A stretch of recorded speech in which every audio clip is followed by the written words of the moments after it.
Selamat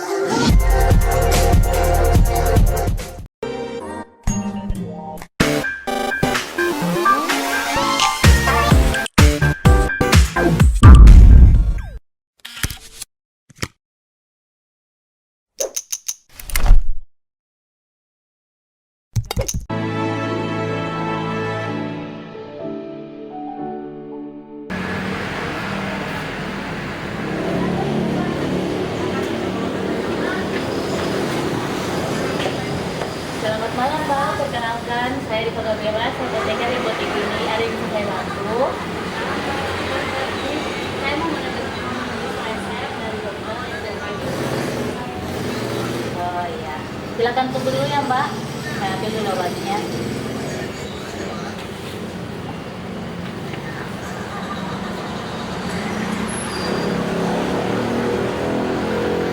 Ya.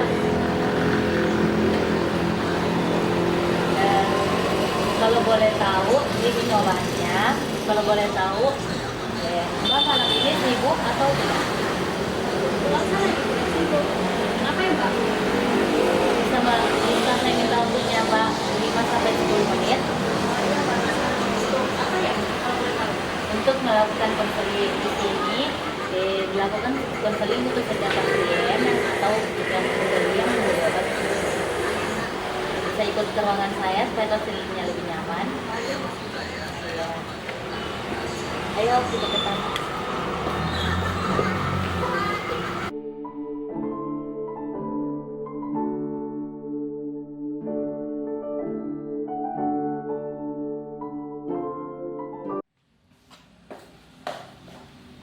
Ya, makasih ya Mbak Alma sudah mau ikut konsulnya. Deputi sini sengaja dilakukan konsul agar pasien yang datang kemari tahu bagaimana cara penggunaan obatnya, efek sampingnya apa, agar efek yang diberikan dapat semaksimal mungkin ya. Bisa diminta biodata Mbak? Ya, bisa Mbak. Nama Mbak siapa? Alma Alma. Alamat Mbak di mana? di perumahan dosen. Perumahan dosen ya. Ya. Oh, yang di Untar sana ya Mbak? Iya Mbak. Oh iya. Ada nomor HP yang bisa dihubungi enggak Mbak? Oh iya ada. Oh, iya. Berapa? 0822 0822 1302 1302 1871. 1871. Boleh tahu pekerjaan Mbak sekarang sebagai apa? Saya masih mahasiswa Mbak. Oh, masih setelah kira sudah kerja tadi Mbak. Tentu ya Mbak. Ya.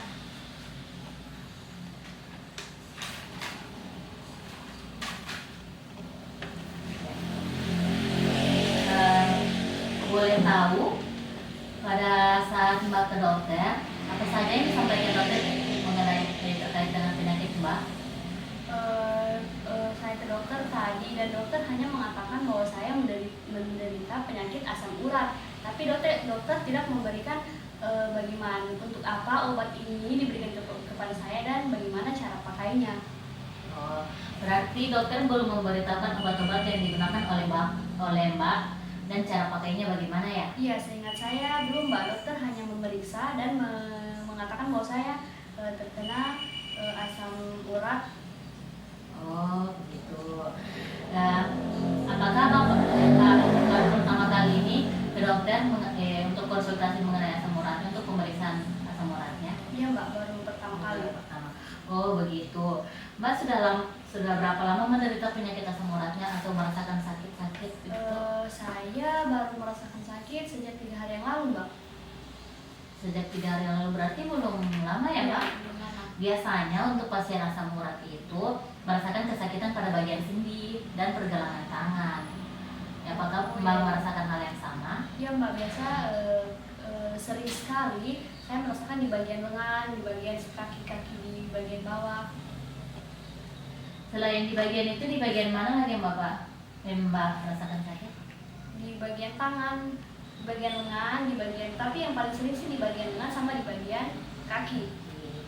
Oh iya, benar apa yang dikatakan dokter kalau Mbak itu terkena penyakit asam urat. Tapi penyakit asam urat Mbak yang Mbak derita ini adalah penyakit asam urat yang sifatnya akut gitu.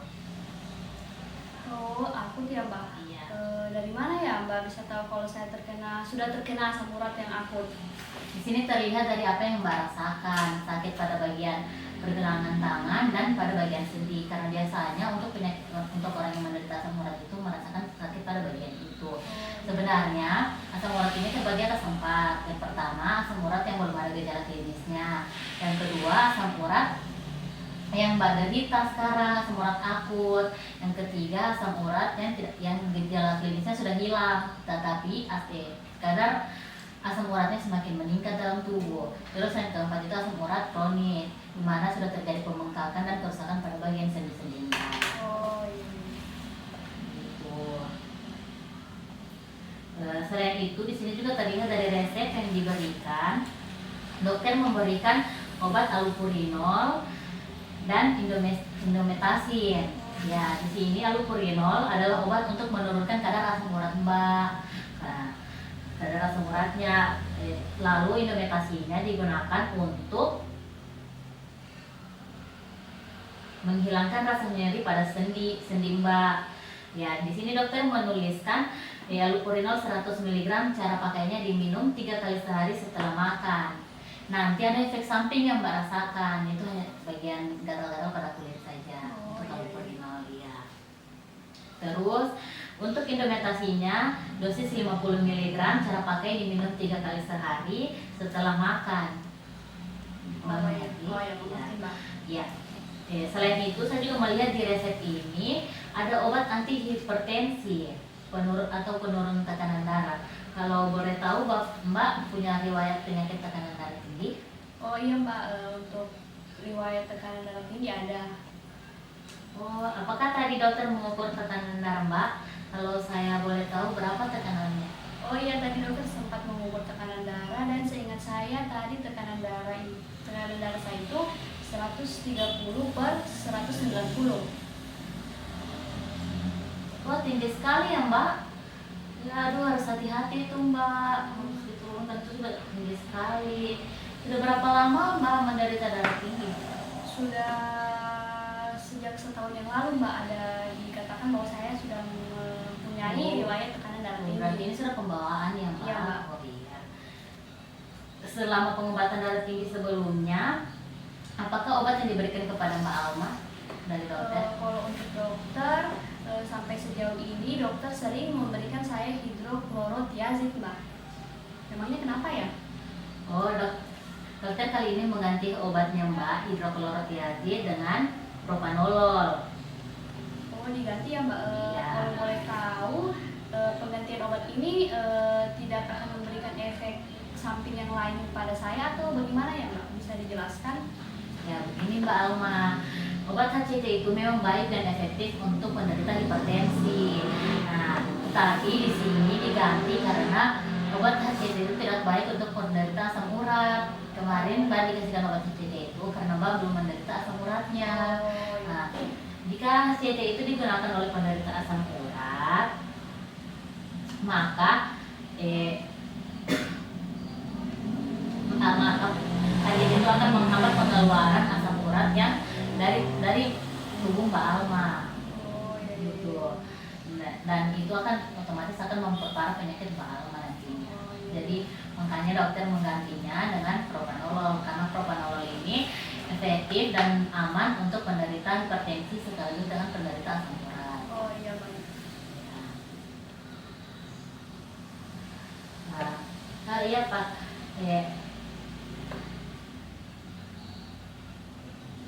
Dosis yang diberikan oleh dokter 80 mg, jadi cara pakainya 3 kali sehari setelah makan ya. Oh iya mbak. Ya, anti hipertensi ini efek sampingnya itu hanya sering mual dan susah tidur. Oh iya. Ya.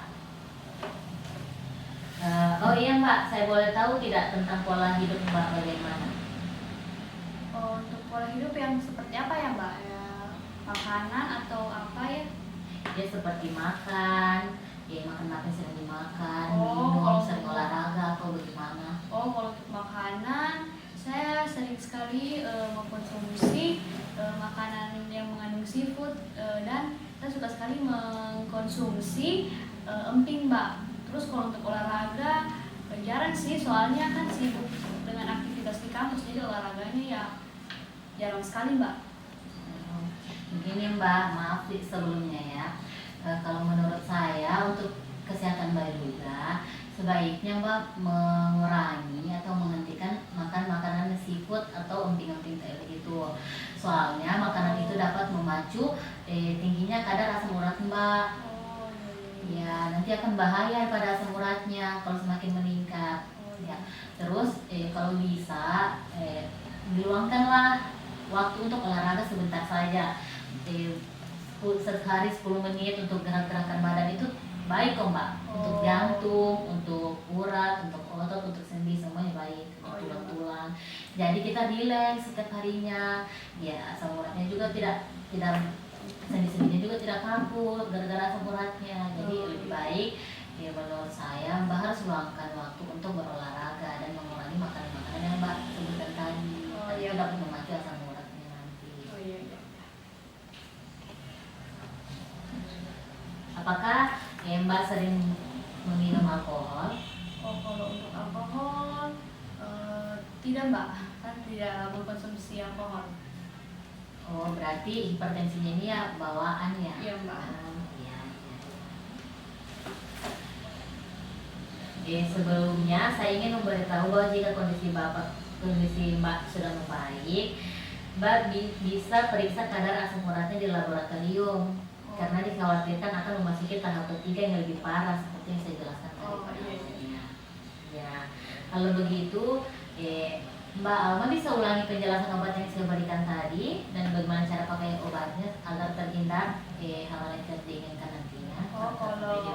Ya bisa Mbak. Kalau untuk allopurinol dia 3 kali sehari sesudah makan.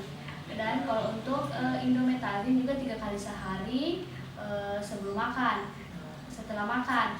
Sedangkan propanolol juga 3 kali sehari setelah makan. Oh iya. Ya, mungkin hanya ini yang dapat saya sampaikan kepada Mbak Alma. Jangan lupa obat yang telah diberikan diminum rutin ya, dan teratur ya. Ya. Jika lupa minum dan jangan lupa minum obatnya. Jangan dilipat ganda. Jika lupa minum obatnya jangan dilipat gandakan ya. Tetap ikuti seperti biasanya. Jangan dilipat gandakan obatnya seperti minum 2 kayak gitu ya Mbak ya. Terus jika Mbak ada masalah dan efek samping, Mbak dapat menghubungi dokter ya. Dan jika ada hal yang kurang jelas, Mbak bisa menghubungi saya ya di nomor ini ya.